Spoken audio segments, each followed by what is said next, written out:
Welcome to the Progression of Species podcast. My name's Lyndon Anlezark, and today I'm going to cover a magnificent location called Cahill's Crossing, Cahills, Crossing.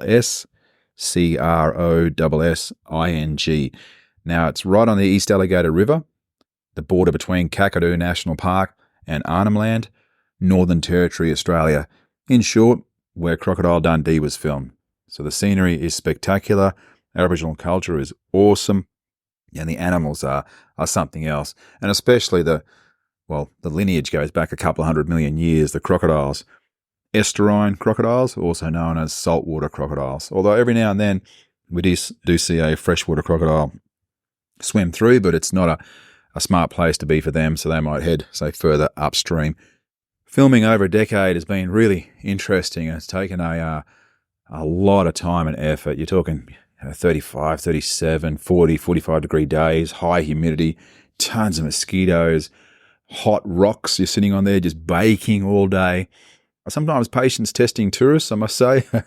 As a tour guide, I've had the best and the worst of both groups, but it's really taught me a lot about people and met some great people from all around the world. But I've done a lot of time there by myself as well, filming, and without a doubt, 99% more than anyone else has filmed there, for sure. I haven't even seen anyone even 1% remotely there the same amount of time as myself, and photographing it and predicting animal behaviour, and through the 6 Aboriginal seasons here in Kakadu National Park, and getting to know traditional owners of the area. And I'd like to thank traditional owners, past, present, and future, and Parks Australia. We've got a really good working relationship with everyone, and I've worked with traditional owners and tour guiding networks throughout the region, and it's great fun. A 65,000-year cultural baseline, which is a circular system like tree, water, rock, animal, human, same thing. And in the city is a city-based square box system, human in a square box. On top of it is a pyramid, and the top of the pyramid is money. Okay, if you want to use my format there in your mind to work this out, it might be a little bit clearer. And so 2 very, very different systems. So it's Aboriginal land, Kakadu National Park, and then Arnhem Land as well. So in a way, a Western philosophy or monetary-based system is a priority in life, not family, not friends, not health, and not the environment and animals, that's for sure. It's a very, very different systems meet there, and Kakadu is run by a board of management with traditional owners and people from Parks Australia in Canberra. So a very cool place to learn, because every day a traditional owner might be out looking after country, getting rid of weeds, invasive species, feral animal control, fire management through the area as well, through satellite mapping, as well as traditional timeframes, hunting and gathering. You don't get that every day in the city, that's for sure. And it's another perspective if you just read about it. And a lot of my so-called opposition, if you want to make out other people in my opposition, I really don't at the moment. They in the book writing realm or podcast, they don't do this, okay? So if they're going to criticize me, I want you to pull them up. And if that little negative person in your head wants to keep analyzing me, just ask how many people have my background doing this, okay, and can guide and predict animal behavior out in these locations, all right, and merge with the 6 seasons and understand that and get on with traditional owners and work with, okay, understand those systems as well, read about those systems, get told stories out there in the field, okay? Cool stuff. Well, like it is for me anyway. And as I've said in previous podcasts and presentations, I use this raw, real, in the field defragmentation process, clarity process for me to go back and then have a look at what $200 million worth of panelists, all university qualified, can't do on a panel when I'm looking and reaching for information, how to help humans, okay? And all the parliamentary inquiries, what they didn't get done in the last 15 years at the workplace when I have to sort things out from a health, wellness, health and safety standpoint, okay, culture. So that's, if you don't have that background, you just don't get it. If you haven't seen a crocodile behave better than a human, you won't understand what I'm talking about, okay? And you can see the gap. They have a 65,000-year-old misunderstanding. They don't understand anything about it, usually, the people I see talking, okay? And then they don't know anything about animals and anything about systems and natural world systems, okay, which natural law and Aboriginal culture is broken down from. So it's very, very different viewpoints, okay, both opposite ends of the compass, nearly different ideals but the best of both can move us all forward. And for me, it gives me a lot of clarity and a lot of enjoyment too, because I started life on Outback cattle stations with Aboriginal people and mum and dad. Very, very grateful for traditional owners, past, present and future. Thank you for your help. And mum and dad especially, great life and learning from people in Queensland as well, in the southeast Queensland, a small town and country. I'm also extending my gratitude to you there. And I caught up with a few people I played rugby league with, a few tough guys and really good footy players, and we hit it off like we're back on the football field. So that's nice too, and I'll talk more about that in the future. And from there, I went into the city and did high performance sport, if I haven't already covered this in previous podcasts, okay, all the way to Olympics and World Championships and Commonwealth Games and teams that play on TV. And that was a big part of life for a long time, including training people and on parks and in tennis courts and 8-year-olds and 80-year-olds in their homes. And then a big gravitational pull back north, central Queensland, lots of fishing and fishing history and evolution and outdoors and coastal living, small town, and then back to the Northern Territory, which has been just magnificent. I'm doing a little bit of time at the moment between Queensland and the Northern Territory, which is great. So it gives me double the filming opportunities in different environments as well, and exposure to a high performance in sport where I can still keep training and yeah, nice. It's a nice change in a way. But that's me. And I still go back to Cahill's Crossing, and I've even lived out there. Oh, that was something epic. I could hear the fish biting and predicting it, trying to predict it by the weather patterns, but that was really super complex. So I've spent half a lifetime at least on extremely complex hunting systems in that area alone. And if you understand that system, and then so from the fishes, from an animal's point of view, and then you go back in a billion tips and decoding and distilling to what the triggers were from nature, okay, environment, and you go back, what do you have to do as a human and what do you have to make to hunt as a human? They're really cool 4 sector points of knowledge that may be hundreds of millions of details in each. And the point of difference is if you understand that, you understand hunting, gathering, and you understand, even if you're just looking at one animal, that how complex, we wouldn't even know 1% of what those fish do, how complex the whole world and equation is. Like when Neo saw the Matrix and all the walls and all the code in there, okay, when he stopped the bullets. Like, I'm not saying I'm like that, but I'm saying that's how complex it is.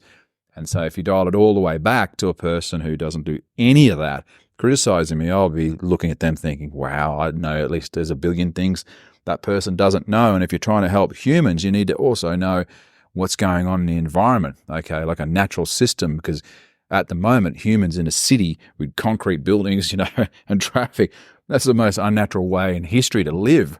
That's not natural. That's an unnatural system, all right?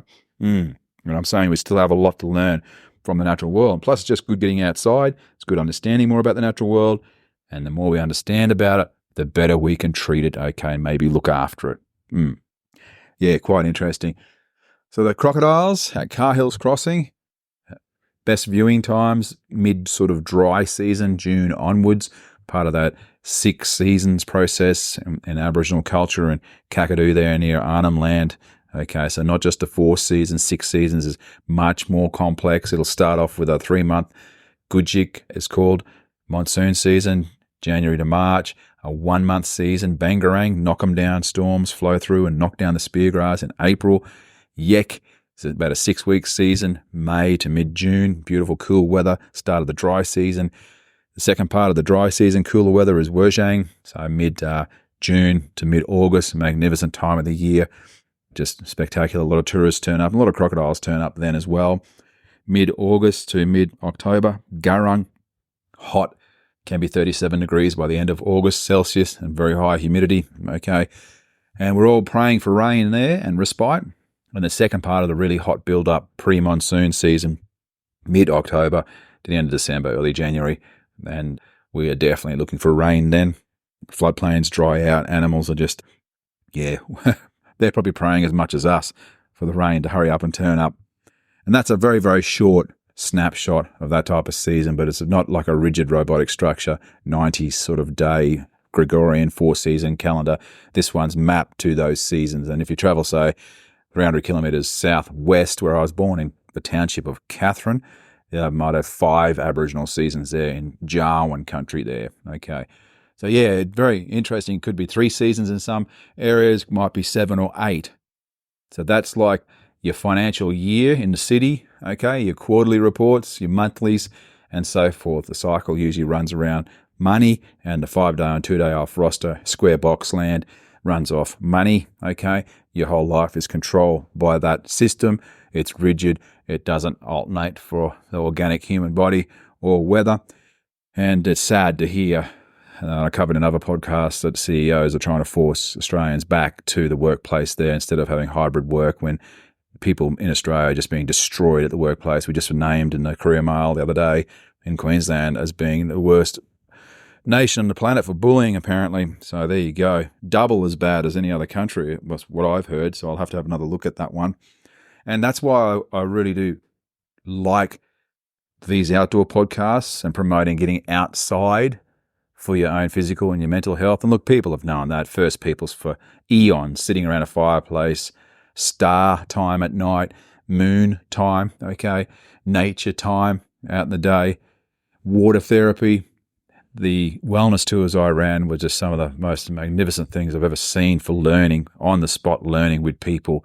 Yeah, really, really cool. So I had to do that to undo the evil of just pushing people to death for money. And we've gone so far down that road. That road just needs to change now. We need to give people a decent life, okay? With $1 million mortgages in Australia, I think we are now at the point where we can't just focus on the monetary system for all joy in life. I think that road's finished, although news reporters are still selling $1 million house in Australia that was $100,000 20 years ago, and you could buy it with the first homeowners grant from the government. They're still selling that as the Australian dream. Talk about living in the matrix. So it's no wonder people want to get outdoors. The first thing to try and do if you're getting outdoors is actually understand the seasons in your local area. So there'll be one tip there. And that Cahill's Crossing, I'd imagine if you're a tourist, you're turning up about May, June, July, August, September, okay? September gets fairly hot. October, November are really, really super hot. And if it does rain in September, October or November, those crocodiles might take off, okay? They might disperse. I'm just letting you know that if you are planning a trip around that time of the year, that could happen with an early monsoon. And look, it might only happen once every 5 or so years, but it can happen. What have I seen? I have thousands of stories from Cahill's Crossing. What I'm going to try and do is visualize the story here. It's written in front of me with a video clip so you can actually see it.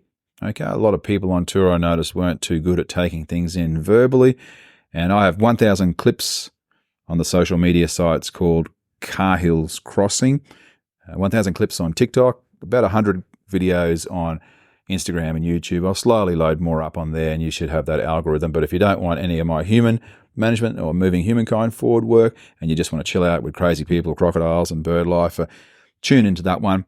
One of the instances was a person that had no shirt on, sitting on the top of a 4-wheel drive. So I love it. It would have been a great work safety ad. He bought a whole chicken from I think it was the Foodland shop in town, and decided to throw it at a crocodile. I've got that clip online, so check that one out. I don't recommend doing it. I'm not promoting being unsafe around crocodiles, throwing things at them, or being stupid, but I'm just giving you a heads up of the interesting behavior that apex predator does extract from people. It's really interesting. It's almost as if some people try and challenge them for superiority. I've seen that, where people walk in the water and get too close, or take selfies in front of them. Very, very, very interesting. But yes, that man he's probably wearing a fine right now and could even be banned from being in the park. So I don't recommend doing that, but that's one of the clips I have online, and that gives you an idea of the type of behavior the crocodiles have to put up with, and also us as humans have to put up with there at the crossing. Classic. You will see cars driving over, including like Toyota Corollas, Nissan Micras, Toyota Seekers, Daewoo Lanoses, Mitsubishi Mirages, all those little cars driving across with water up over the bonnet at times, which is crazy. 4-wheel drives doing the same thing. Even trucks and road trains in Australia, trucks with 3 trailers in the back, very long, over 50 metres long. They drive through there, and it's fairly narrow in certain sections. So they are very, very good drivers.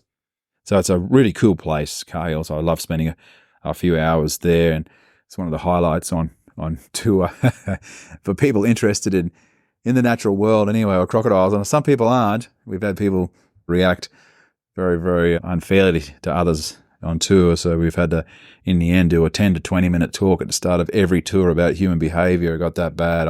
I just couldn't believe it. I'd never thought I'd have to do a corporate position statement, we used to call it in business, or a boundary setting. You might hear it in a personal development scene, or terms and conditions, code of conduct, zero harm, vision, mission statement. If it was in high-level safety systems, I'd be involved with. But yeah, it was that bad. We had to do that. It was just insane.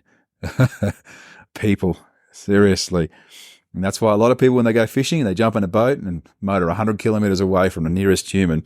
Serenity now, as the Seinfeld episode would say. But yes, whole chook man, throwing at a crocodile, not the thing I'd recommend to do, but it's, yeah, I just document the history and the behavior extracted there. So it's a classic case of a guy not really thinking, and he's most likely traveling back overseas with or back down somewhere in Australia, minus a few $100s, and may have a bit of a timeout card from Kakadu National Park. If you are heading across the river, make sure that's timed perfectly, that tide, the current can roll in, especially on the new moon and full moon, 2 weeks apart, those big tides, okay, the big spring tides, on a sort of a 28-ish day cycle there with the moon, tide and time.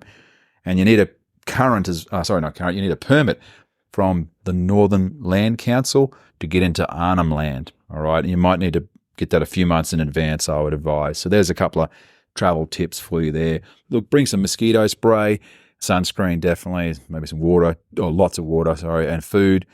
And plan your trip accordingly if you can. Start researching before you get there, weeks before you get there if you can, in Kakadu or wherever you're traveling.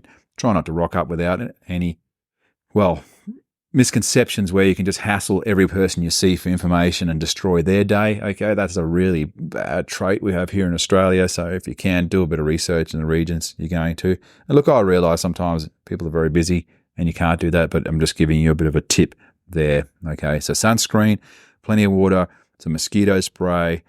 Look, you can zoom in fairly well with phones today. In general, some crocodiles might be 30 meters away or 50 meters away, so you might need a bit of a zoom lens for your camera there. You have a viewing platform on the right-hand side of the road and the left, 2 new platforms built just in the last couple of years, so that's very, very cool. There are a couple of seats. Look, on the right-hand side, there's a fair bit of sunlight, okay, so if you want to bring an umbrella there or with some shade, just cater that in or factor that in. Cooler weather, you're looking at probably the coolest, more June, July, to be sure. Early August maybe, could heat up mid-August onwards, and it still could be fairly warm in May, 35 degrees mid-May, and humidity. So it just depends on the season. You're also looking for how big the wet season was. The water raging down the East Alligator River will have the crossing closed, and it may affect when the crocodiles turn up as well, and when the mullet, the fish they're chasing, when they school up. And that's just part of the season, it's okay, part of Kakadu. That's a cool spot. I might finish the little intro to Cahill's Crossing there. If you want to hear more about the natural world, let me know. I was debating on keeping this completely separate from moving humankind forward, but they're both entwined, and anyone that doesn't get that just doesn't know enough, okay? And look, they're the people that need to be exposed to more talk about the outdoors, more information, more learning, okay, because a complete detachment from the natural world and animals says, I don't know how that can be good for your mental health, really. You're not going to get it from computer screens, okay, and you're not going to get it now at many workplaces at all. You're going to receive the opposite. You may not get it from a 40-year jail sentence paying off $1 million mortgage. So I'm just looking at ways of helping people. And if people want to hear about the outback and outdoors more, yep, cool, just let me know. Okay, it's a passion of mine. I think it's a balanced way to live, to have a mix of both. I've lived the other way and just been doing those huge rosters in the resources industry and locked in a single bedroom donga or a small bedroom, chasing money or helping people not break down from chasing money. My job was the mental and physical health management of it. Boy, and you learn a billion more things than you did in the corporate sector because it's way over-engineered. You got your black belts in the mining industry for that. If you wanted to learn, a lot didn't, okay? A lot of people were cowards in the health industry and mining and covered it up and didn't help people like they should have, and that was mortifying. Even people studying psychology. Even psychologists wouldn't back us up. Even suicide prevention officers wouldn't back us up. That was just catastrophic when I made all those phone calls to help all those people, and no one really wanted to stand up. I did an assessment, a SWOT analysis of the Australian culture, basically, and system of life, and part of all this is understanding animals hooked into seasons, billions of years old, potentially our life form going back 13.8 billion, if that's right, if it started there. I think that was in a few books I read from Richard Dawkins, Stephen Hawking, Neil deGrasse, and a few others. So, yeah, just to give you reference points, Yuval Noah Harari, Jared Diamond, yeah, Daniel Dennett, I think he's another smart guy. Who else? Anyway, there's a few. So I've read a lot of books. I'm reading 6 right now, and yeah, I combine that with outdoors. So fairly cool stuff. So when you can sit there looking at a crocodile and you can point back to human behavior and business and high or low performance, I found that people that were switched on loved that. People that were meatheads didn't like it. That was quite interesting. Yeah. So you're either going to like what I do or you're not. You're either going to want to think and want to know more or you're not. So choose who you want to be around. Choose your life path, okay? I do wish you all the best in life. And if you like my outdoor clips and on Cahill's Crossing on social media or like some of these podcasts, please let me know. And if you're from overseas, the borders are sort of opened back up and we're at, I think, about 85% capacity now for international visitors as of end of 2024 in Australia. Your support is greatly appreciated, and I do wish you all the best in your travels around the country, and thank you for choosing Australia as your destination. And if you get out here, get up to the Northern Territory and check out Cahill's Crossing. Thank you.